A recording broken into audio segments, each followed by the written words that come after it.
Welcome to Signals and Insights, the podcast exploring leaders in technology and marketing that are having today's biggest shifts. I'm Gabriela Fernandez, your host today. And this morning, I'm being joined by Darryl Haberman, who spent over 15 years inside the NHL and working on the digital business. And he's gone through different sports companies such as Fox Sports, Disney, and the LMB, the Baseball Advanced Media, before he became a fractional COO and a strategies advisor for sports organizations and startups. Daryl has spent his career in both sides of the table, building fan engagement from inside a league and now advising the teams and the founders from the outside. Daryl, welcome to Signals and Insights. Thank you, Gabriela. So let's start from the whole, that big chunk of career in the 15 years in the NHL. Building digital services and sponsorship revenue was one of the things or projects that you built that you are still very proud of. Well, when I got involved at the NHL, it was back in 1999, and we were really just a website then. There was no app, was no podcasts, and intense, array of videos. So I'm really proud about the foundation and tools and even process that I built with my team there at the NHL to build more of the back end support system and start developing out these platforms, telling stories across multiple communities, better engaging with fans, doing a lot of different initiatives across not only the marketing sphere, but also touching social media. So I'm very happy with the incorporation of video editing, the finesse pieces, and ultimately how much content the NHL's platforms, digital platforms, were able to support. And, a lot of my fingertips are or fingerprints are on much of what's still happening there in that digital business, and ultimately how it looks from start to finish, the strategy piece to where it's executed and monetized. Amazing. You coach the sales teams at the NHL into landing big deals, 750,000 deals through weekly pitches. What was one of the habits from that time that you still have in your regular days? Well, I mean, to me, it's all about operating really seamlessly and having a good rapport with the sales and marketing teams, understanding what problems or they're facing when they're talking to a potential client or even someone that we have an active campaign with when they're going through renewal conversations. So letting them understand the process, what's easy to execute, what we're currently doing and supporting, and how much value a brand or a sponsor can incorporate, not just by dollars, but if they're thinking about an activation or would better like to get, new and different community members involved and aware of their program. So what I do with any sales team is talk about, what their funnel and relationships look like, how much they can answer of what the parameters or the inner workings of the editorial process or the marketing business, what's really the capabilities of our product that we're putting out there on the marketplace. And if there's struggles or if there is any sort of, frustration on things that we can't support, we have to, determine KPIs together and ultimately decide if making a monetary investment on our end to achieve strong ROI and build communities that are there and staying around and subscribing and getting involved even with the partners that are investing their dollars into our business. You want to make sure that there's a mutual fit. The best way to partner and keep people fulfilled and want to stay long term is by responding to things that are happening during the course of a campaign and engagement, making necessary tweaks and fixes. But all of this should be kind of understood right from the get-go. So before even a kickoff meeting starts, making sure everyone is aware of the go-to-market, the plan, what are the pieces that are going to touch broadcast, print, digital, who's involved, where there is some opportunities to try something new. That's really fundamental with working with any sales and marketing team, is how much can they answer and understand the clients or the partners wants and needs, and then we actually go blow by blow and say, you know what, this is how we'll play this, and this is where we could earn some wins and gain that not just credibility, but our fans see this as not something that we're just ramming down their throats. It feels organic and natural. Wow. Yeah, it has to touch. I mean, I hear you, and it's like I agree with you so much into you have to go and expand into all the different, opportunities.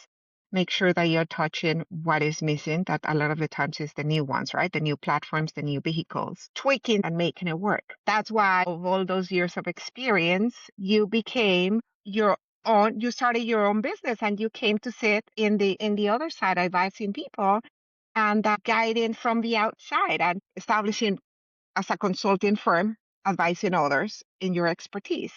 But before we go there, let me ask you this. Coming back to that fan content. At Recody, you were the COO, a platform built to turn fan generated content into real relationships and generate revenue for teams. What was the gap between what the teams say they want from the fan data and what they actually did with it, with the data? What is the difference? Well, that's a fantastic question, because the gap still exists. What we were building at Rakoti and now Fanways is a platform that will allow fans to share their stories and memories via content. So UGC, user generated content, is, a real portfolio of value to brands and teams, even sports venues, because everyone's got a cell phone. So whether they're a content creator or not, or they put a lot of their thoughts and video and photos out on social media, they have stories for days and days, and things that you can glean and understand through the content on their cell phone when they're shooting, photos and videos at games, at community events, even watch parties, or today's the Knicks parade in New York City. Think about all the different people that are taking photos and shooting and having so much fun. If the Knicks themselves were able to fully understand not just the total number of fans that are celebrating with the team today, but the components and emotional insights of each fan through the content that they're sharing, and it becomes more of like a valuable component and a togetherness, a bond. It's not just we're going to throw it out on X or Facebook or TikTok or Instagram, and now it's opened up to a whole wide, large community where there's algorithms, where there's noise and politics, and there's people from several time zones away that won't even see it in real time. So the opportunity and the gap with content is, how is it going to be consumed and shared and appreciated within these like-minded communities where it's just authentic, true, big Knicks fans or agnostic basketball fans that don't have any bias towards the Knicks. So that's the platform essentially, scrubbing photos, not scrubbing them, but mining some of the content, some of the stories, building more fan sentiment, getting more of an understanding of the people that are together. Do they have a tradition of going to basketball games? Have they been lifetime season ticket members? Does their son play, AAU basketball? There's a lot of complexities and differences from fan to fan. So teams only really are able to leverage first party data, which is names, addresses, and potentially age, or, maybe they made one purchase of apparel. But there's much more value beyond that. that we're looking to unlock. And that's really stuff that's not currently leveraged, or if it's being leveraged, a lot of teams don't own and control that data and that content because X does, Zuckerberg and Musk and a lot of people and money isn't being made, and there's very little ROI in those investments and the time that they're spending to do marketing campaigns in this fragmented way. So that's essentially where and why we're working to better support teams and them more in control of their future and build more symbiotic partnerships with their fans. That's so wonderful. Yes. I mean, I hear you talking about it, and those are things that I have not paid attention to because I'm not an expert on it, but completely makes sense. If I'm a fan, I want to have more of that community and belong and be talking to those and hear more of that and us being more present on it. And it doesn't matter if I'm in New York or I'm here, the example of the Knicks. Yes, for sure. Let me ask you this. So, what's a fan engagement bet that you've seen a team or an athlete make that actually paid off? Wow. I mean, there are so many, but it's really the collaboration of that elite athlete or influencer. So again, and just because it's relevant and I live and work out of New York City, I'll bring up the Knicks again, and like Ben Stiller, the actor, has been taking his cell phone, and they now announced that he's doing a documentary on the Knicks, but during the course of this run to a championship, he was interacting with fans and having fun and being really, really, joyful in this run. Obviously, he's got great relationships with many of the athletes and the team brass. So there's a lot of personality and nuance to the interactions and how fans are sharing their stories for really cool, rich, unique content. That's where some of the best engagements are, where you go out to the community that's diverse, but there's a lot of young fans that have their own YouTube channels, or they do some live Twitch streams, shoulder programs, community events, tailgate parties, watch parties, all those sorts of things where someone has an opportunity to really do a lot of marketing lift for a team, and that content is shared, or they might bring in a player to stop in and really augment the true scale there, or where everyone's like, this is kind of cool. I could actually create and control or help influence what an activation looks like. I'm being appreciated as a fan. There's incentives beyond my content and my personality getting out onto these major platforms, but I'm also have the ability to collect data or build a community around me too, where people appreciate me not just as a unique and super connected fan, but knowing that I appreciate their story, their journey, and they like the content that I'm putting out. So now I can monetize off of that too, and it becomes a win-win-win situation. So that's where a lot of the better engagements are, where there's that elite athlete or that top level tier one sports team that's interacting with many fans. Some have influence, some are gaining influence, but they're working across lots of digital channels, and it's actually showing a desire to collaborate and build long lifetime fans. And that's really why sports are so important, because not always is a team able to win and capture a title, but you got to keep fans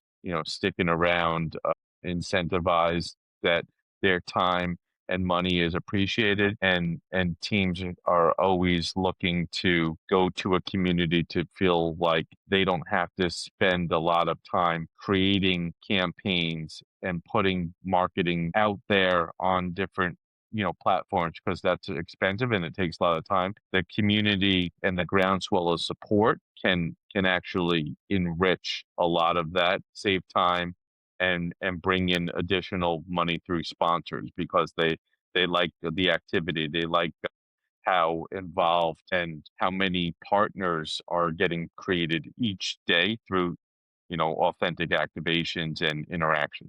For sure, for sure. Yes. It's like the right engagement to the right people and the great return that we get, right? If we all do it right. I mean, basic marketing.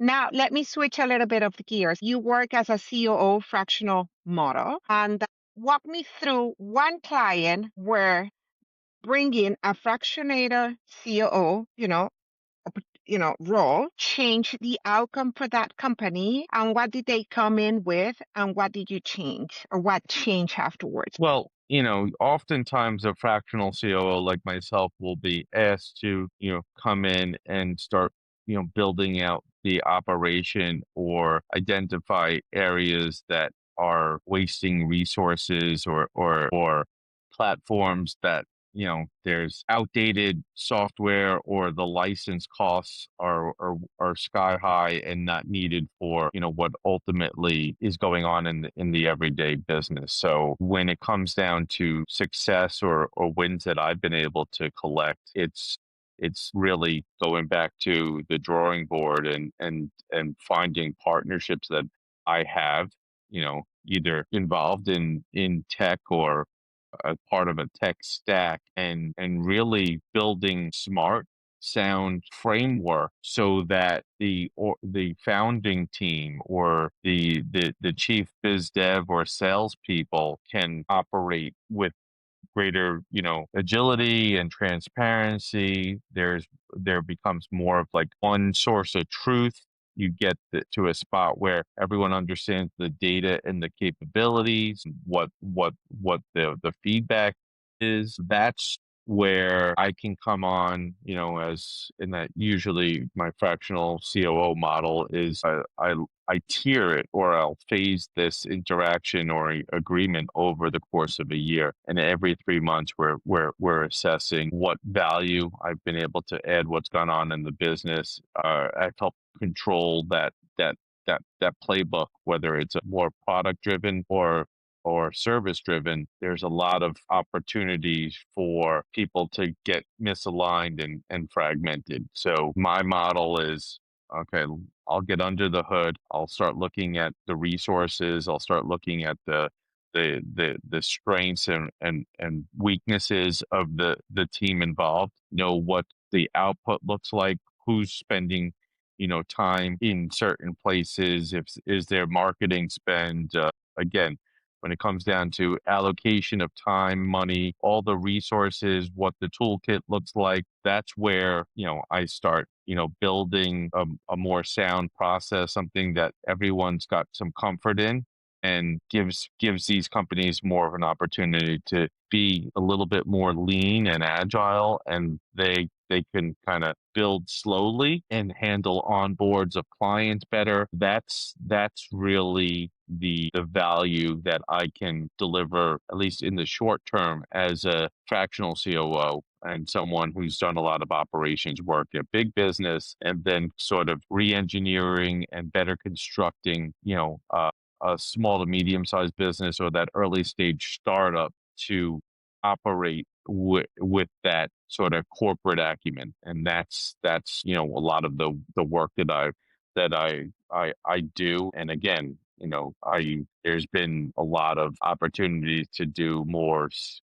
CSO work and build more strategy. The marketing components is there's a lot of crossover there too. So it's not just really a COO and kind of taking not control, but helping guide and advise what a good clean operation looks like, but also realizing what that means to success in some of these other business functions, business development, team building, all of Yes. those things become much more sound and are influenced from, a better optimized operation. Yeah, bring in all your expertise in all the areas that you have and bring in the light and guiding them, right, as an advisory role. So, how do you decide in which, boards or startups or advisory roles is worth the time, for you at this time? So much of that is existing partnerships or projects that I've done. Is there any synergy? Is there any lesson learned? Do I have people that I'm collaborating with that can become quite a boon to this project, this initiative? Are we all able to, you know, feel, comfortable with the monetization, how we're beyond getting, compensated, how much we're able to get more included or sort of divest our attention when an engagement is coming to an end. And, is there a good case study or a good win to, take to your business or put out there in your portfolio because you've solved a complex problem. So sometimes, as you've the adage is, is the juice worth the squeeze? It's like you have teams, you have platforms, you have logistics that you're always thinking about when you're getting into an activation or potentially signing a new client. I am big on the founding team, the people. One, are they personable? Do they respond to communication? Do they treat other people with respect? And that will tell you a lot about the need to kind of come on and join them and bring a little bit greater, galvanization of, tech and process. But if I'm working with people that, they don't show up on time for meetings, or I hear that they keep making the same issues or they're wasting resources, I oftentimes will say, I really don't think this is worth it. This is going to work out over the long haul. And so what I might do is I'll take a little bit of a cautious approach. Maybe I work with them for 3 months and I think about, opportunities where it might make sense to continue, but ultimately something that I'd